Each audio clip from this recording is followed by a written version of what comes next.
castelo forte é o nosso Deus. Bom dia, meus amados irmãos, graça e paz. Bom dia também aos que nos acompanham pelo YouTube. Nós vamos, meus irmãos, abrir a palavra do nosso Deus no Evangelho, conforme registrou Mateus, capítulo 6, versículo 10. Nós estamos fazendo as exposições acerca da oração do Senhor. E hoje nós ainda trataremos da terceira petição, que é: faça-se a tua vontade, assim na terra como no céu. E com duas breves mensagens, nós vamos concluir agora pela manhã e também à noite esta terceira petição, e rogando desde já que o nosso Senhor nos aceite com graça e que também nos alimente pelo poder da sua santa palavra. Eu queria convidar os irmãos para que juntos façamos então a leitura do versículo 10, a parte B. Leiamos: faça-se a tua vontade, assim na terra como no céu. Mais uma vez: faça-se a tua vontade, assim na terra como no céu. Vamos orar, meus irmãos. Querido Deus, nós estamos diante do Senhor durante todo o tempo de nossa vida, mas hoje, de maneira específica, estamos diante do Senhor neste culto, juntamente com o teu povo que o Senhor escolheu para se reunir aqui na Igreja do Vale, povo que o Senhor escolheu para instruir por meio de tua palavra, nesta hora, neste dia, neste santo lugar. E por isso nós te pedimos, ó Pai, que o Senhor possa cumprir a tua vontade em nós. De maneira, Senhor, que aquilo que já tu estabeleceste no céu, antes dos tempos eternos, possa se cumprir em nossas vidas, ó Pai, nesta manhã. O Senhor já determinou tudo o que aconteceria aqui. A minha palavra, a audição dos meus irmãos, aquilo que entraria nos nossos corações e que permaneceria vivo, eficaz em nossa alma. E por isso, ó Deus, eu quero pedir ao Senhor, pela confiança de tua palavra, que o Senhor possa, ó Pai, aplicar nos nossos corações aquilo que o Senhor já determinou, para que assim possamos, ó Deus, perceber a boa mão do Senhor nos guiando e a boa, agradável e perfeita vontade do Senhor sendo realizada em nossas vidas.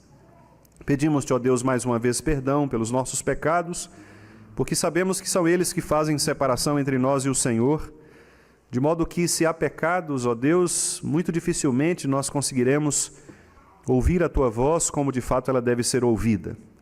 Por isso, ó Deus, tenha misericórdia de mim, tenha misericórdia dos meus irmãos, daqueles que nos ouvem pelo YouTube, daqueles que ouvirão esta mensagem posteriormente gravada, que o Senhor possa, em nome de Jesus, ó Deus, primeiramente levar-nos ao arrependimento, levar-nos, ó Deus, a uma reflexão acerca daquilo que temos feito e que desagrada ao Senhor, porque, ó Deus, nós sabemos que as tuas mãos não estão encolhidas para dar, nem os teus ouvidos surdos para ouvir, mas são os nossos pecados, são as nossas transgressões que bloqueiam, ó Deus, esta comunicação entre nós e o Senhor.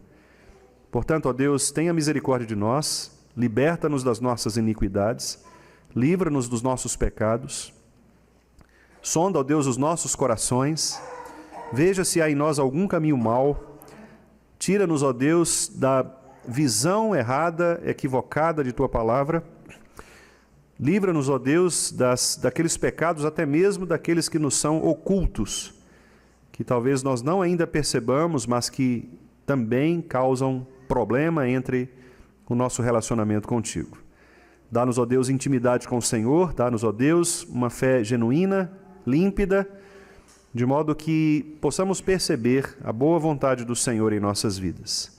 Que a tua palavra possa agir em nossos corações, que ela possa produzir frutos benéficos, o fruto do Espírito, e assim com mansidão nós possamos aprender do Senhor nesta manhã.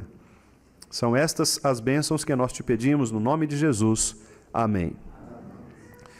Meus amados irmãos, a palavra do Senhor nos diz que sem fé é impossível agradar a Deus. E diz mais, diz que aquele que tem fé, ou aquele que deseja fé, é necessário que ele se aproxime de Deus crendo duas coisas.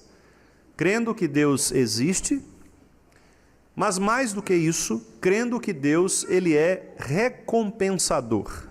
Crendo que Deus nos dá de presente todos os benefícios que ele resolveu guardar para os seus filhos. A fé, portanto, é o caminho, a fé é o meio. E é por isso que o apóstolo Paulo disse que nós recebemos esta fé como um presente de Deus, como um dom de Deus, como uma graça divina, para que nós pudéssemos desconfiar de tudo aquilo que é do nosso próprio coração e confiarmos plena e unicamente no Senhor.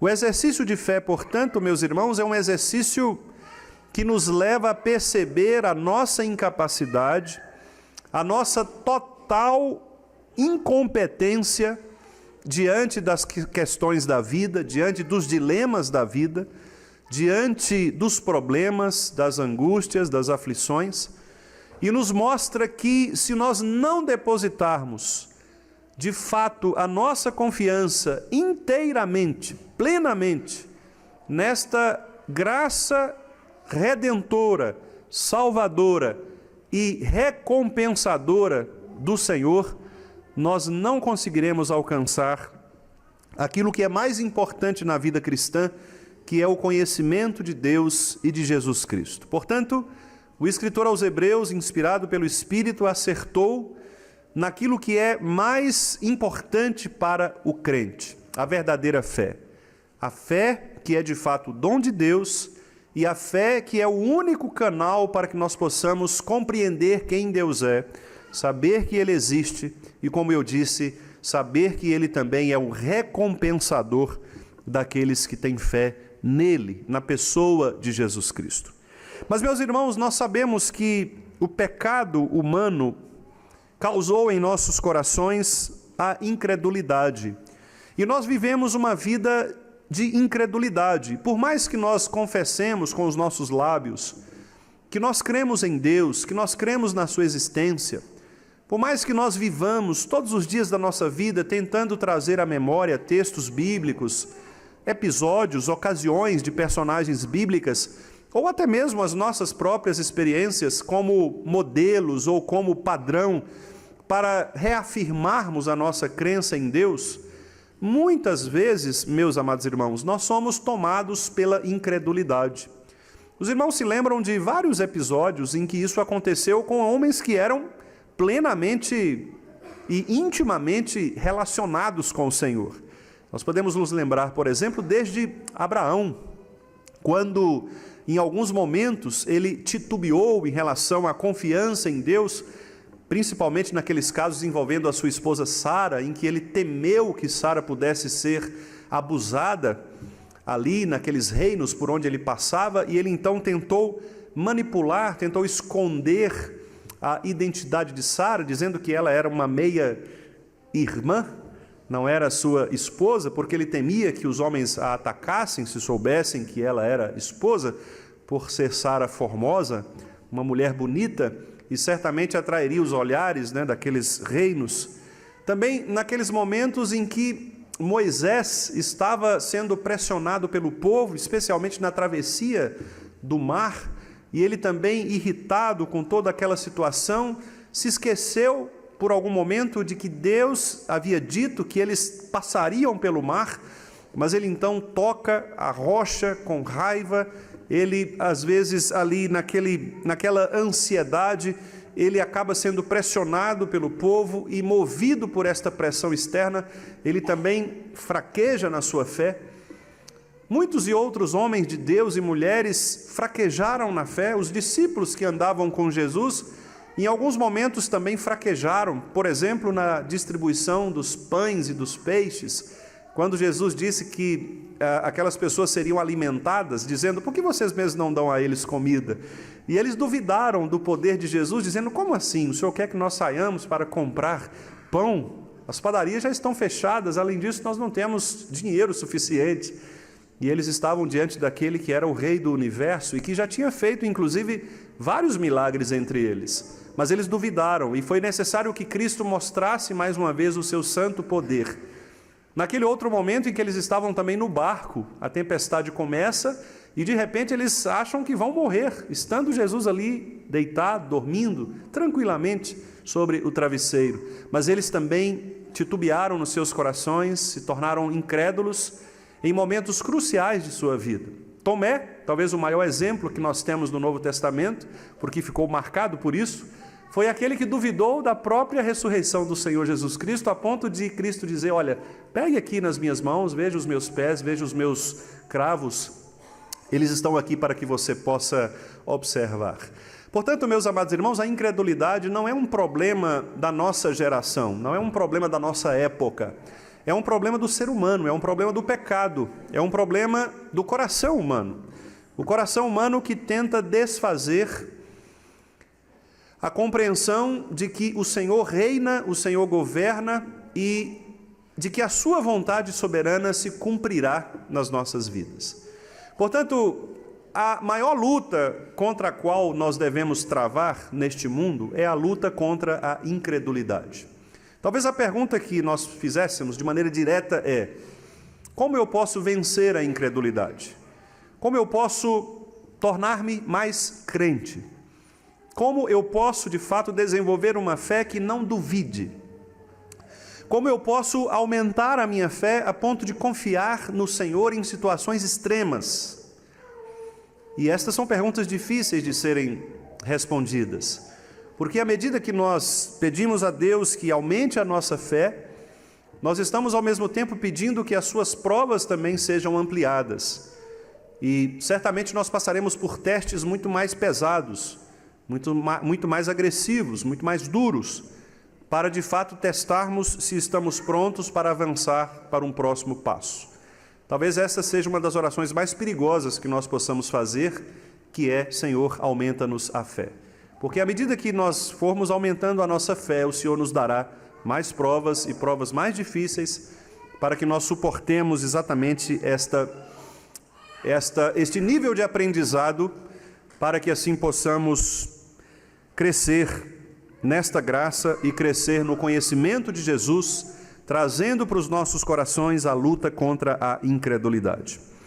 E meus irmãos, esta petição então que nós estamos analisando, ela tem a ver com o exercício de fé, porque no momento em que Jesus Cristo, orando, ensina a seu povo que nós devemos clamar para que a vontade de Deus seja realizada, nós estamos, por outro lado, dizendo que nós cremos que a vontade de Deus é sempre boa, agradável e perfeita.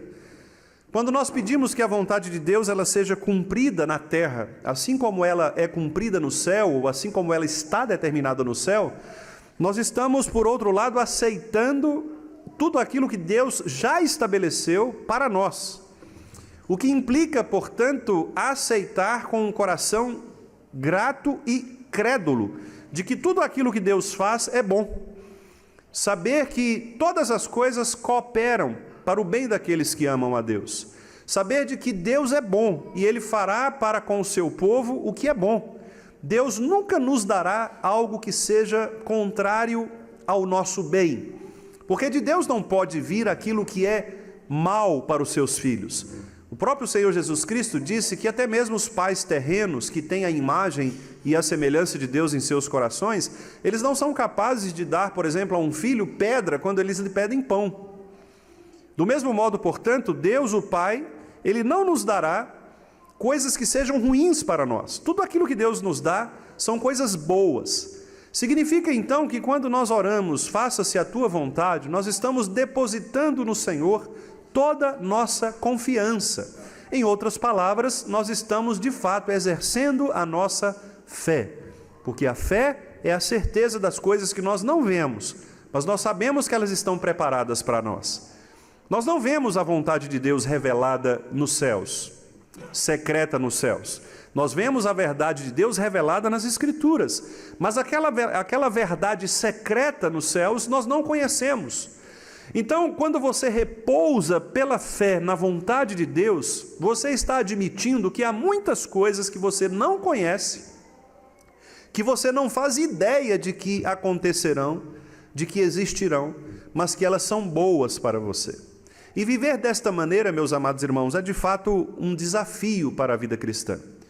É um desafio você viver como o cântico que nós acabamos de cantar.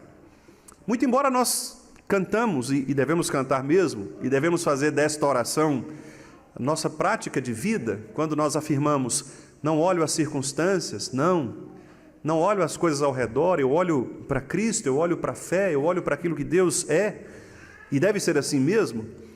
Infelizmente, por causa do pecado, nós muitas vezes olhamos as circunstâncias. Nós olhamos e vemos que não há possibilidades. E diante da ausência de possibilidades, ou diante de circunstâncias desfavoráveis, o que nós fazemos? Nos desesperamos. Nós nos tornamos ansiosos. Nós nos tornamos preocupados. Nós lançamos ansiedade no nosso coração, porque são coisas que nós não conseguimos controlar. Então você, de repente, olha para a sua conta bancária e você não tem o saldo suficiente para dar conta dos seus recursos no mês. Você olha para o seu exame e seu exame revela uma doença ruim, uma doença grave, que talvez vá travar toda a sua vida dali para frente, porque você terá que parar para fazer um tratamento mais complexo.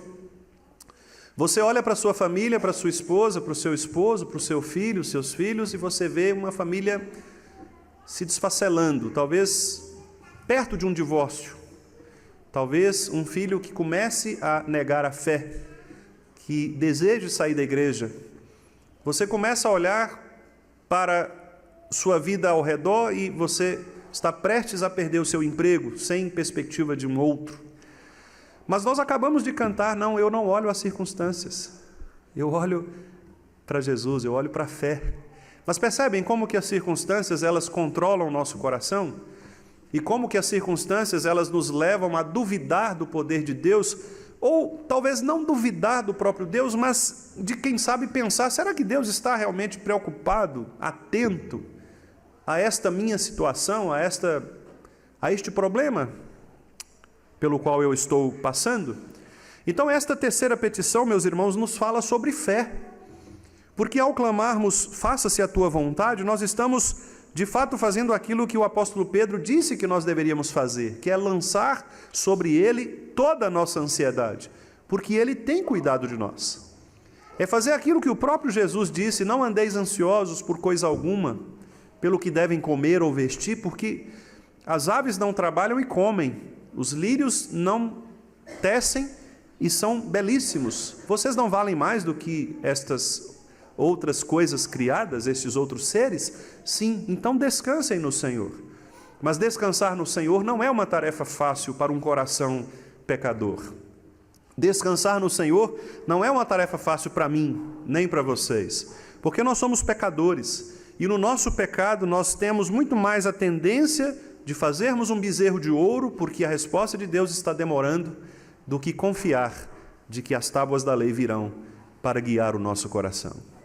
Nós somos mais tendentes a resolver do nosso jeito, como Sara resolveu com Agar, do que esperar que a promessa de Deus se cumpra na nossa vida. Nós não temos a paciência necessária para esperar Deus abrir o mar. Nós queremos nos desesperar e tentar do nosso jeito uma maneira de fazer o mar se abrir. Portanto, meus amados irmãos, nós estamos sempre assim, tentando fazer a nossa vontade e não clamarmos para que a vontade de Deus seja feita. Nós queremos resolver nós mesmos os nossos desafios.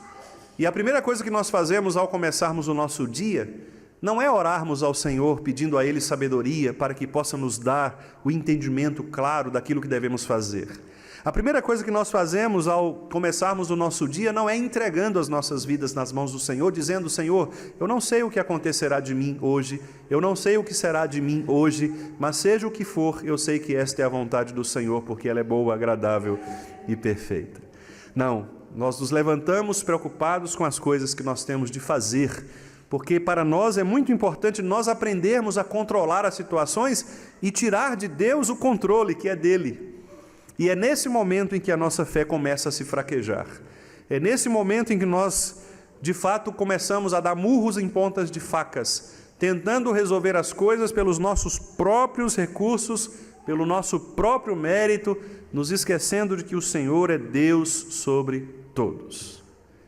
E o Senhor jamais deixará que os teus filhos passem por necessidades que não sejam solucionáveis. O Senhor Jesus jamais nos abandonará. Esta foi uma promessa que Ele fez. Eis que estou convosco todos os dias até a consumação dos séculos. Ele é o Emanuel, Ele é o Deus conosco. Então Ele estará conosco em qualquer momento, seja na cama de um hospital, seja num acidente de trânsito, seja numa briga doméstica, seja na revolta, na rebeldia de um filho, Ele estará conosco, sempre. Então este é talvez o maior desafio desta oração, porque no fundo, embora nós façamos esta oração, Senhor, faça a Tua vontade, nós não queremos muito que Deus faça a vontade dEle, porque nós temos medo da vontade de Deus. Porque quando você diz, faça a Tua vontade, Senhor, quando eu estiver numa cama de hospital, nós ficamos com medo de morrer, porque talvez essa seja a vontade de Deus, que nós morramos. Mas a luta contra o medo da morte, a luta contra o desespero, nos faz buscar a nossa vontade em relação à vontade de Deus. Talvez a vontade de Deus para a sua vida seja uma vontade que você não queira. E você então estará confrontando esta vontade de Deus, e neste confronto, você estará cada vez mais sendo castigado pelos seus próprios pecados. Porque diz o profeta Jeremias, se tem uma coisa que nós temos de lamentar, é pelos nossos próprios pecados. É isso que deve causar temor em nossos corações. O lamento da nossa vida deve ser o lamento dos nossos pecados, porque são os nossos pecados que tiram de nós a intimidade com o Senhor. Não houvesse pecado, meus irmãos, nós seríamos tão próximos de Deus, tão íntimos de Deus, que nós ouviríamos a voz do Senhor docemente, todos os dias, nos nossos ouvidos, no nosso coração. Mas o pecado nos afasta dele. E quando nós somos afastados de Deus, nós somos cada vez mais inclinados a fazer a nossa vontade, em vez de clamarmos, faça-se a tua vontade, assim na terra como nos céus. Eu gostaria, meus irmãos, de encerrar esta breve mensagem, nesta manhã, fazendo a leitura de um pequeno sermão escrito por um evangelista cristão chamado George Miller. George Miller, ele viveu no século XIX e ele se converteu jovem, e a partir da sua conversão ele prometeu entregar sua vida a Jesus Cristo e a fazer a obra do Senhor. Ele foi responsável por estabelecer orfanatos na Inglaterra, orfanatos que chegaram a cuidar de quase 10.000 crianças órfãs. E George Miller tem uma experiência muito interessante, porque ele, segundo os relatos dos biógrafos, e ele próprio diz isso em seus escritos, ele foi para a Inglaterra sem nenhum centavo, sem nenhum dinheiro. E ele resolveu colocar nas mãos do Senhor esta obra. E Deus foi levantando os recursos. E ele conta em algumas das suas experiências, em algumas das suas orações, e uma delas, inclusive, bastante marcante. Certo dia ele se levantou, não havia nada para alimentar 2.000 crianças do orfanato, e não havia café, não havia pão, não havia café. E ele conta na sua autobiografia que ele então reuniu as crianças e colocou as crianças assentadas, seguindo o exemplo do nosso Senhor Jesus. E ele disse às crianças, olha, vamos agradecer a Deus pelo alimento. Mas não havia alimento. E ele disse, vamos agradecer a Deus pelo alimento, vamos agradecer a Deus pelo café que nós vamos tomar. E ele disse que, surpreendentemente, alguém bate à porta do orfanato, um senhor, alguém que era da região ali, e traz como doação café para aquelas crianças. Ele disse que, por muito tempo, ele nem sabia quem era essa pessoa, ele nem conhecia essa pessoa, mas Deus levantou ali esses recursos. É claro que esse tipo de exemplo não significa dizer que nós tenhamos que fazer disso doutrina, né? porque este é um exemplo muito específico de um irmão que passou por essa experiência.